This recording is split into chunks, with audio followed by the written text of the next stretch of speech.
Hello, everyone. My name is Max Berryman. I'm the sports director here at WVOF, Fairfield Student Radio. Joined alongside me is Nolan Heffelfinger and Kyle Scannell, who have called a number of Fairfield basketball games this season on WVOF Sports. Today, our guests helped Fairfield men's basketball reach a 24-13 record, making it all the way to the MAC Finals in his first season as head coach. Please welcome Coach Chris Casey. Thanks for being on the show, Coach. Thanks for having me, guys. Appreciate you bringing us down and spotlighting not only men's basketball but athletics in general. There's a lot of really hard-working student athletes out there, and they appreciate it when they get some recognition. Yeah, of course. Kind of the first thing we wanted to start with today, just a little bit on kind of what you've been up to these past couple weeks. I know this looks maybe a little different from how it worked last year, coming in maybe a bit later into the process. So now that you have a full off season, what are some of the things you've been up to now recently? Well, I thought this would only be a 30-minute talk, so I mean, you're going to need a lot of time for me to go over everything we've been up to. But so basically the season ended, and we were fortunate to have a very, very good season with a great group of guys. And I gave them a little bit of time off. They need that, for their bodies to recover. In terms of basketball, then we just jumped right back into weightlifting after about 10 days of some time off, and then followed that up with work on the court, some individual skills, some playing, some things like that. Obviously, paying attention to everybody's academics, making sure everybody's, when you travel with college basketball, you spend a lot of time away from the classroom, and the university here and the professors in particular have been great with being understanding about that and trying to help us. So you really got to hone in on the academics this time of the year. And then obviously recruiting is a huge part of it. That's the biggest part of it in terms of getting the program where it needs to be for the following year. So we've been spending a lot of time with that, campus visits, going out and seeing guys play, watching a lot of film on guys, vetting guys, making phone calls, find out, who's what a certain recruit's makeup is like, what he's like to coach, does he do his work in school, so there's a lot behind that. And then clean up things, budgets for next year, scheduling for next year, things like that. So there's a long list, but it's all good stuff. Definitely. Kind of one other thing, too, and before we get into some of the rest of these questions, if you could just kind of give us a brief history of where you've been coaching, taking assistant jobs. I know you were a player as well. Just telling me kind of a little bit about some of that. That's a long talk, too. So, all right, so I'll give you the brief history.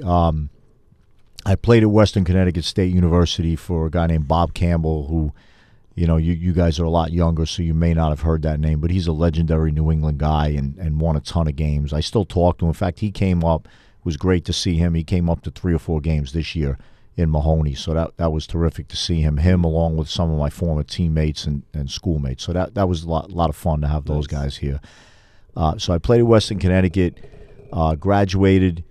I'll give you the short story on how I got into coaching. So I was a business major at Western, and I had a second major in management information systems, which at the time, that was the beginnings of computer science. So we did programming with different languages, BASIC, COBOL, Pascal, things like that. I'm not even sure if those languages are still in existence, but so I had an internship at the end of my senior year with a furniture company that morphed into a full-time job, Ethan Allen Furniture. Their corporate headquarters are in Danbury, Connecticut. And my father, to kind of veer off a little bit here, my father worked for IBM, did not go to college. He was in the Army, got in on the ground floor of IBM when it first started in the mailroom and worked his way up. So he was an office guy. He was an athlete, too, at points in his life in high school, but, really spent his career in an office. And one day I came home and I said to him, Papa, I don't know if I can do this every day. And he said, do what? And I said, I don't know if I can sit in an office every day in a cubicle and work. I don't know if I can do that. And so we had a talk, and he asked me what I wanted to do. And I said, well, I think I want a college coach. And I had done I coached my high school team in the summer leagues, and I had done some Saturday basketball programs for younger kids. So I'd done, kind of dabbled in that some. And he said, well, listen, he said, I'll help you where I can. Make sure you have a plan B, and just go after it as hard as you can. And that's what I did. And I started off as a graduate assistant at Central Connecticut when they were going from Division I Division II to Division I. I went from Central Connecticut and came back to my old college and worked there as an assistant for a year after my GA position was up. Then I went from there and got my first full-time coaching job at St. Francis College in Brooklyn, New York. And I was there for about a year. Then from there, I went to St. Peter's College in Jersey City. I was an assistant there for 8 years for Ted Fiore. We went to 2 NCAA tournaments there, and he was an outstanding coach. He's been to a couple of our games, too, this year, which was great to see him. From St. Peter's, I went and I took a head coaching job, my first head coaching job at Rutgers University in Newark. They were a Division III school. They play in a league called the NJAC, the New Jersey Athletic Conference, which at the time was an unbelievable league because Jersey at the time only had Division I schools and Division III schools. So if you were in Jersey, you either played in Division I or Division III. Okay. So the league and the NAIA schools had no scholarship money at that time. Wow. The league was extremely competitive with very good players. In fact, one of them played with the Detroit Pistons for a couple years. So from that job, I came back to Central Connecticut, became an assistant there for Howie Dickerman, who's a legendary guy in the state of Connecticut, and he's come to some of our games this year, so it was great to see him too. Worked for him for 3 years. We went to an NCAA tournament there, and then I left Howie and went to St. John's. Worked at St. John's for 6 years with Coach Breaker, who is on our staff right now here at Fairfield. So I spent 6 years there at St. John's, worked for Norm Roberts, who's an assistant at Kansas, who remains a great friend of mine. Left St. John's, took a head coaching job at CW Post, which was a Division II job on Long Island.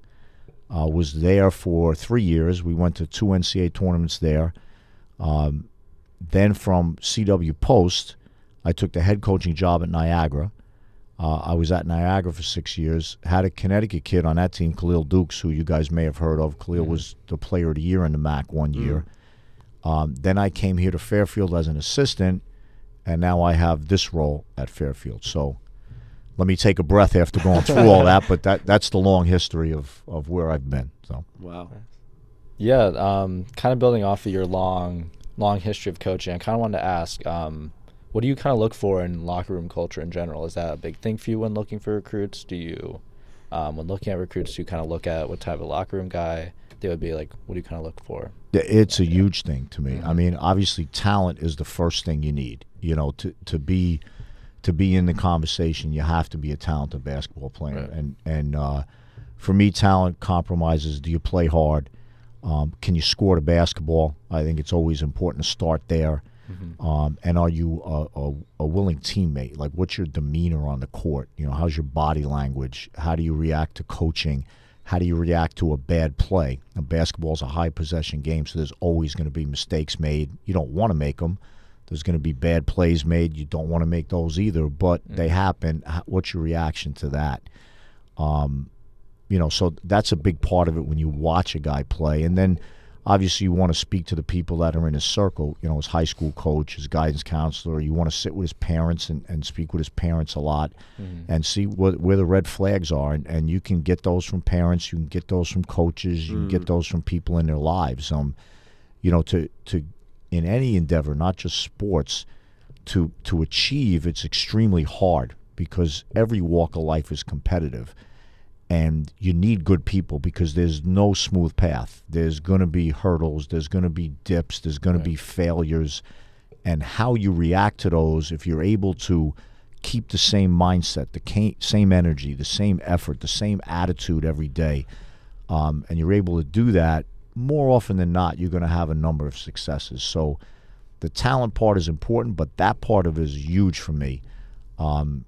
Because that's what I try to bring every day, and that's what I want to be around. I don't want to be around any negative. I don't want to be around finger pointing. So that, I think, when you really try to pay attention to that quality in an athlete or a recruit, that's going to help your locker room right there. It's not a matter of gathering guys up and then tell them how you want the locker room to be. It's a matter of find the right guys and then create that atmosphere in the locker room and help them foster it amongst themselves. Right. And I think with culture too, it's not just, stemming down from you. It's got to be everyone buying in. So for you, who were some of those influences, whether that be players or staff, that kind of helped set everything that was? I know the conference play, took some losses there. The team was injured at the start of the year. So there was a lot of these different factors coming in that, could make it easy for, negative attitudes in there. So for you, who were some of those people that were helping kind of that culture stay in place, and just kind of who would you like to maybe credit for that? Honestly, I'd like to credit everybody, Mm-hmm. Staff and players alike. I mean, there's obviously some of the older guys are going to lead more than some of the younger guys. Jalen, Bryson, Caleb, Jasper, Louie, Lex. They're all older guys, so they're going to naturally lead a little bit more. But everybody bought into that. We put our foot down on that right away as a staff, and I did, that this is what we're going to be. And anything that diverts from that is not going to be welcome and is not going to be well received immediately. And they bought into that. And, the best thing we did this year, we were a good team and we were fun to watch, and, we were talented. Yeah. Mm-hmm. But more importantly, we had the same approach every day. And that's what allowed us to be good, because, you may look at the wins at the end of the year and say, wow, 24 wins, that's fantastic. And it is. But there was hurdles in the beginning of that. We had a number of guys injured who were important guys to our team who did not play. We had this role change about 10 days before we played, or 12 days before we played Boston College.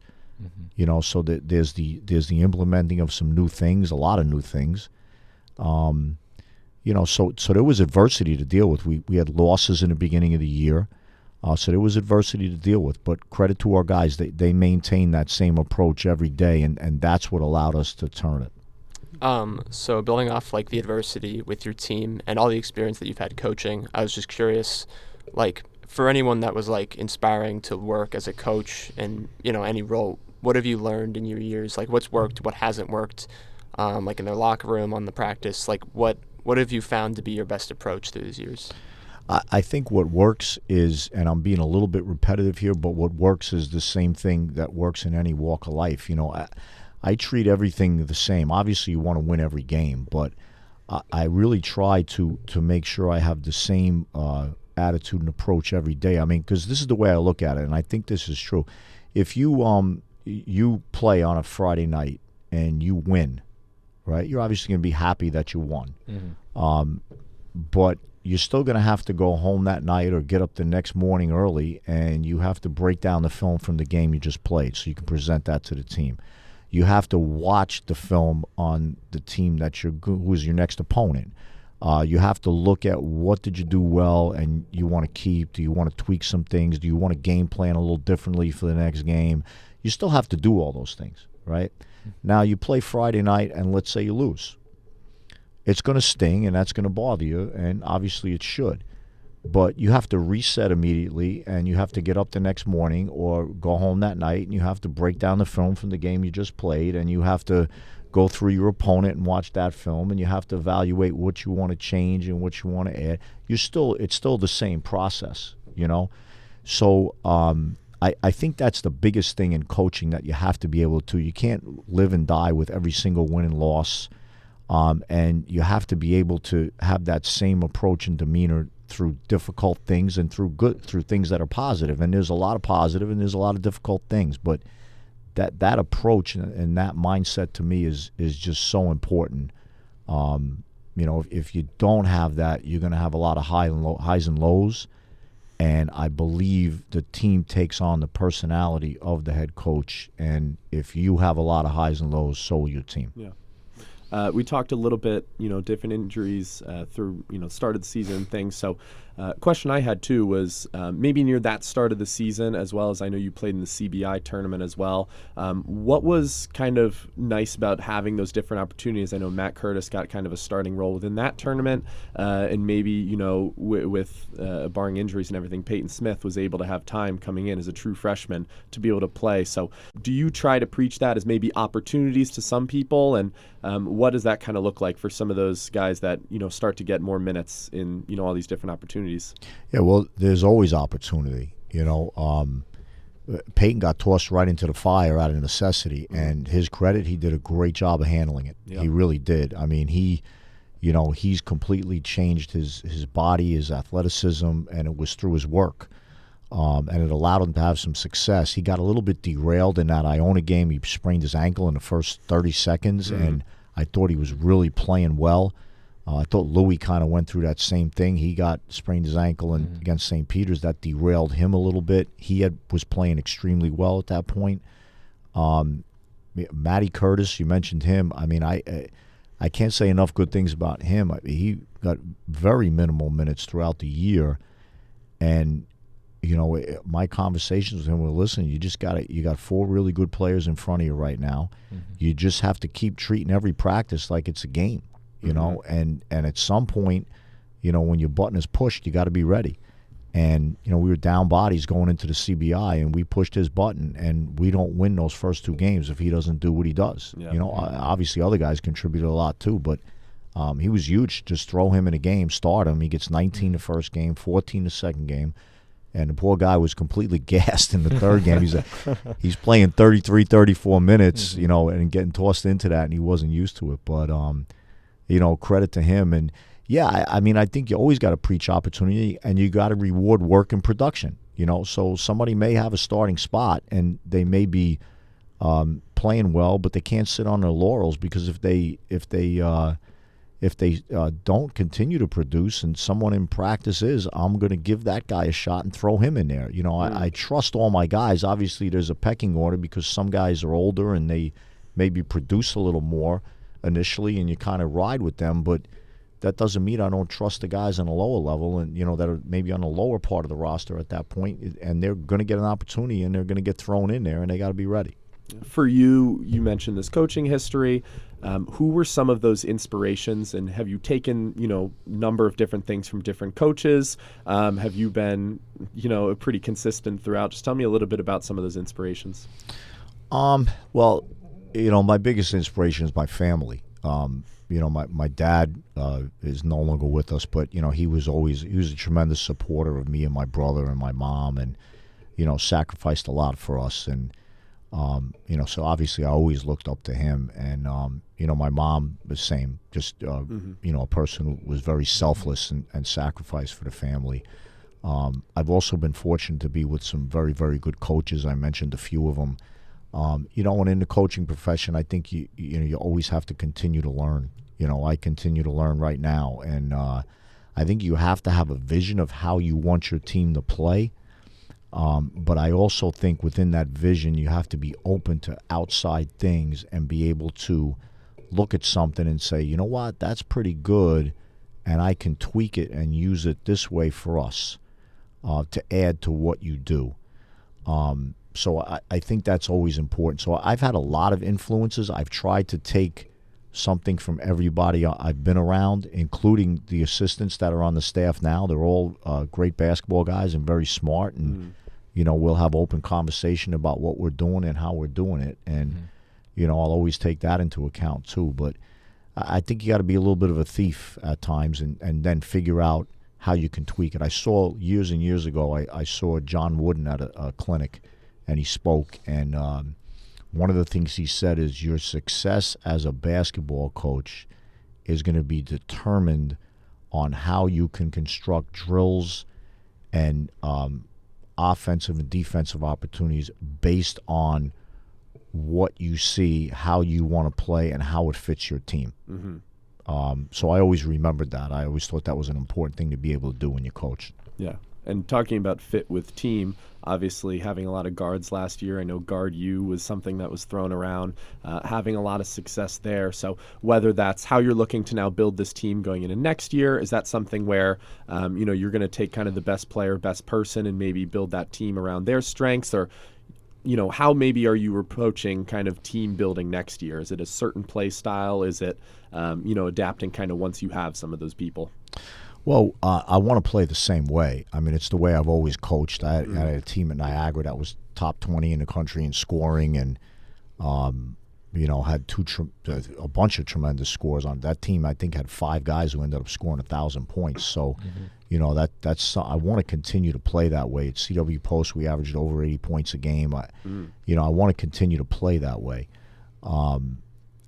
And obviously, when you play fast, guards are involved in that. So they're going to be, to some degree, a little more in the spotlight at times. But, one of the things that we do, which I think is important, is those other, like Louis has contributed a tremendous amount to this team, and Peyton and Barima and Lex. And, when we watch film, let's take an example. If we're setting a stagger screen for Bryson Goodine, he comes off that stagger, he gets an open 3, and he drills an open 3, and we're watching that film, we'll obviously say, Bryson, you did a great job of setting your guy up, and, you got separation and were able to get the shot off. But more importantly, Barima, that's your basket. That's a great headhunt screen. Peyton, that's your basket. That's a great headhunt screen. We don't score that if it's not for you. Or maybe it could be something as simple as, Peyton sprints the floor, or Barima sprints the floor and runs to the rim, which is something that we stress. And he draws 2 defenders because he's a threat to the rim. And what it allows you to get is maybe an early up and a transition open 3. So we'll obviously say, hey, Jalen, great job running the lane, and Caleb, really good early up. But Barima, that's your basket. Is you just drew 2 guys, and now there's matchup issues because you sprinted to the rim. So we'll spend a lot of time talking about that. I'm a firm believer in that. 95%, 96% of the game is played without the ball in your hands. Right. Yeah. So you have to be able to do other things to help your team win. So we'll always make sure that we point those type things out. From kind of that chess play, that coaching game, what were some of those maybe standout moments that you could think of that, you were saying, I can't wait to talk about this in film and just say, like, how great, this was done. Were there any moments that stood out for you? That's a tough one. I really not one that comes to mind. I always reserve. I have a feel at the end of the game of how I thought the game went, but I always reserve complete judgment until I watch the film. Yeah. I think that's important. But there was a number of really, really good plays, and not just the spectacular ones. Like, there was some beautiful things on offense where the ball moved and we found open guys, and we may not have made the shot, but that'll go in there because it's just great ball movement and great offense and great, player movement. And some things defensively where we just did a great job of switching and, switching aggressively and getting a deflection, or, switching and the 5 switches onto the point guard, does a great job of keeping them in front. Simple things like that. Those are things that I like to watch and show in film. Is there some moments, if I had to sit and think about it, that I went, wow, there were some moments, I'll give you this, where we were playing really, really well, where, this isn't to say now that I wasn't coaching during games, but where I would watch for a couple, from maybe 40 seconds, 35, 40 seconds, 45, whatever, where I found myself watching the game and just going, wow, this is like high level right here. Yeah. I recall that happening at Quinnipiac in that game in the second half. I recall that happening at Mount. I think we were down. They were making shots like crazy, and we still scored. I think it was might have been 56-40 at the half, or 55. We were still on pace to score 80, but they were drilling everything, and we came out, went on a 14-0 run to start the half in like 2.5 minutes. So I found myself kind of watching that a little bit and going, wow, So there are moments, during the game that when it's a competitive game where I may find myself doing that a little bit because of the way the guys are playing. But this is always important to me, and I'll bring this up, guys, for discussion. But a player-coached team is always better than a coached team. So when you have those moments where maybe you're watching for a second, that's because the team is player-coached. That's because they're involved in talking about this, that, how are we doing this, run, I got you on this. And, you're watching that, and that's great to watch, because what they're basically telling you is, we're bought into what you're doing, coach. We're bought into what you're teaching us, and now we're taking it another step and we're running with it. And I love that. I think that great teams are able to do that. Yeah, so you stressed a lot about how important watching film is, and something I was curious about, like in the last 5-10 years, there's been a heavy stress now on advanced metrics, statistics. how much do you guys, if all, like look into those stats, use them to determine like when to use certain players, when to sub, stuff like that? Yeah, I don't really use it in that manner. I've always been a statistics guy to a point. Like before analytics came out, I would always there's a bunch of things that I looked at, not only in recruiting but watching our team. I always looked at overall field goal percentage. Obviously, I always looked at 3-point field goal percentage and had a goal in mind of what I wanted to reach on that. I looked at percentage of threes that you took. How many of your shots are threes. I always looked at free throw attempts. I always wanted to be able to make as many free throws as our opponent shot. That was something else I looked at. I always looked at offensive rebound percentage. Not necessarily number of offensive rebounds, but how many of your misses are you getting? Like, what's your offensive rebound percentage? So that was something I always looked at. Assist to turnover was always important to me. I'm not a huge assist guy where, 70% of baskets have to be assisted. I encourage guys to be able to make plays off the dribble, so sometimes that will take away a little bit of statistics. And I think, there's something. Those statistics can be skewed. If I drive the ball and I draw defense and I get a paint shot at the logo and I miss it, but Barima goes to the glass hard and puts an offensive rebound in, and he's able to do that because I drew defense. Right. I mean, how do you categorize that? It's not truly an assist, but in some ways it is. Yeah. So I've always looked at that assist to turnover ratio. So those are some things I always looked at. Some of the metrics that are available now, I'll look at plus minus, players plus minus, certain lineups plus minus, and see how we're doing with that. I'll look at effective field goal percentage. How is a guy shooting? I'm not a believer in, there's a big talk in the metrics about, the 2-point shot. Like, don't get twos, get all threes and get to the rim, which I think there's some value to that. But I also think, and this is a discussion for another time, but to me the greatest player in NBA history was a mid-range guy, Michael Jordan, and you have to be able to make that shot. You have to. I'm not advocating that should be the majority of your shots, but you're going to have multiple times when you're at the end of the shot clock and you got to go make a play. And, defenses are usually backed off on that, and you're going to have to make a mid-range pull-up. Or you're going to get into a ball screen situation where they're in drop coverage and you got a chance to get to a pull-up. You have to be able to do that. Or you're going to get to a handoff situation, that's off a down screen and, they're in drop coverage, or you've turned a corner but not quite enough to get to the rim. You got to be able to make that. So is it the shot you want to take all the time? No. So that part of the metric I look at, but I don't put a ton of value behind it. So that's some of the way I kind of look at statistical analysis and that type of thing. I think I really think that you can. I have this phrase which you probably heard. You can have paralysis by analysis. You know what I mean? And it prevents you from making decisions. So you really have to. You got to value those things, but you also have to make sure you're relying on coaching instinct and what your eyes are seeing too. Right. Yeah. Happy to hear you say that about statistics. Yeah. Nothing annoys me more than watching an NFL game and it's the 4th down conversion and they throw up that percentage at the bottom. It just it seems so arbitrary at times. Yeah. One question I had, and I'm sure maybe you had questions about this, playing Quinnipiac at home, that final possession. I remember I was actually working in the studio that day, and so we were watching on replay.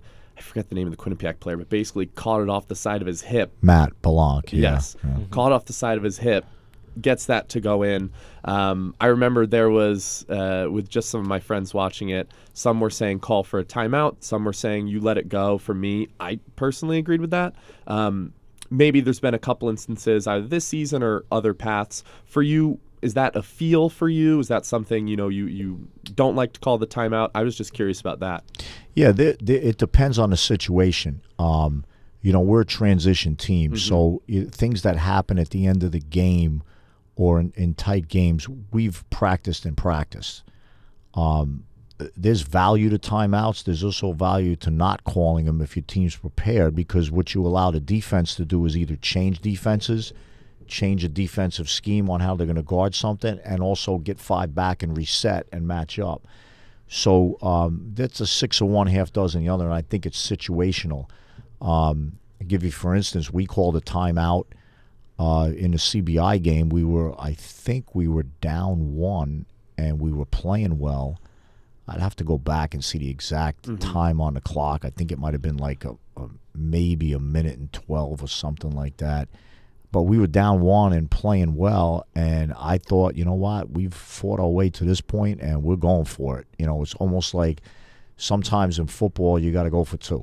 Yeah. So I called timeout. We ran a side out, got Caleb a wide open 3, drilled it. We go up 2, and we end up winning the game. So now he could have missed that shot too, and maybe it wasn't the right thing, but that was like a field thing where I said that we need a timeout right there. Other cases, I felt like in that case where Blanc hit that shot, Jasper quickly got the ball in bounds, and we got the ball quickly to Jalen. And, did he get a great shot? No. Did he get a bad one? No. He had a chance to make it. If you call timeout there now, I think there was maybe 4.5 left in the game, 4 seconds, maybe 4.5, something like that. Well, here's what's going to happen. They're going to put their biggest guy over the ball and make the inbound difficult. And then they're going to X everything. They're going to switch everything. Yeah. So the difficulty in getting a guy open, there's going to be some difficulty in that. So I was poised to do it, and I saw Jasper get in, and I'm like, let's roll with it and see what we get out of it. Because I didn't think we'd get a better opportunity by calling time out there. So they're all situational, and obviously I know as a coach, like if you call it and it works, everybody's going to be happy with you. And if you don't call it and it doesn't work, nobody's going to be happy with you. So I really don't. I make the best decisions I can that I think gives our guys a chance to win. And if it's right, it's right. I'm happy for the guys, and if it's wrong, then it's wrong, and I roll on to the next practice. So, just out of like a curiosity standpoint, you guys said that Fairfield's a transition team. Do you have any drill that you run in practice that the guys know as soon as you blow the whistle? Like, is there a drill that you know that you're going to run every practice, kind of build that foundation to be that transition offense? Yeah, there's a whole bunch of them. It starts with how we practice. We do most of our practice in the full court. We don't really sit on the half court a lot. So we practice as a transition team, getting up and down the floor. That helps you defensively, obviously, in matching up in transition defense, and it helps you offensively. And we'll practice offensively what we do in scrimmage situations or controlled scrimmage, but it's always going to be up and down, up and down, up and down. I think that's important. If you want to play that way, you have to practice that way. The other thing that's important is your defense has to reflect that philosophy too. If you're playing, just sitting in a half court man-to-man defense, I think, the other team's going to grind the clock down and shoot the ball when they're ready to shoot it. If you're doing some things to hopefully speed up the game, that helps you get into transition. So, we'll work on that kind of stuff, and then we'll do a lot of individual drills, full court ball handling, full court shooting, things like that get us up and down. It's important to do that. If you want to play that way, you have to practice that way. I was just going to ask now a little bit on recruiting. So some people have committed. Just tell me a little bit about some of the new players we're going to be seeing next year on the squad. By the way, I thought when I brought that Jordan thing up, one of you guys would pounce on that. I immediately looked over. If you said LeBron, we might have had You haven't pounced on it, but that's okay. Okay. So I can only comment on guys that have sent their paperwork back. Yes. So it's all a work in progress. We have some paperwork back on 1 or 2 guys. I know we put the release out on Kyle Jenkins and on Dion Perry. Those 2 guys are going to be very good for us. Dion was a leading scorer in the Patriot League, and he was all conference in the Patriot League, and he plays the way we want to play. Really good 3-point shooter and does a lot of other things. And Kyle was a 1,000-point scorer at Lafayette. He was all conference in the Patriot League. He averaged double figures and on a team that was pretty good in the Patriot League. So we're excited about both those guys, and there's some other names coming. And kind of just wrapping up here, I know tomorrow you're going to be headed out to the NABC Championship Basketball Clinic, I believe. Is that going to be? The NABC partners with championship clinics. Okay. And they do various clinics around the country. One of them is going to be in Westchester in New York. Okay. So I'll be speaking at that. They have a roster of coaches that'll be there. And what you basically do is you'll go an hour and 15 minutes. They'll give you a subject to speak on. The coaches will be in the stands, and they'll take notes, and you'll answer questions. You'll show them some drills and some things that you do in your practice and what you do with your team. Coach, just want to thank you so much for coming on today. I really appreciate you taking the time to be able to do that. So that's going to wrap up another episode of Stags in the Studio here on WVOF Sports. Feel free to follow on Twitter at wvofsportscast, or if you'd like to follow the main WVOF Instagram, that's going to be WVOF Radio. I'm going to be calling plenty of men's basketball games next year, so very excited for that. But again, thank you so much for coming on, Coach. Happy to be here, guys. Thanks for having me.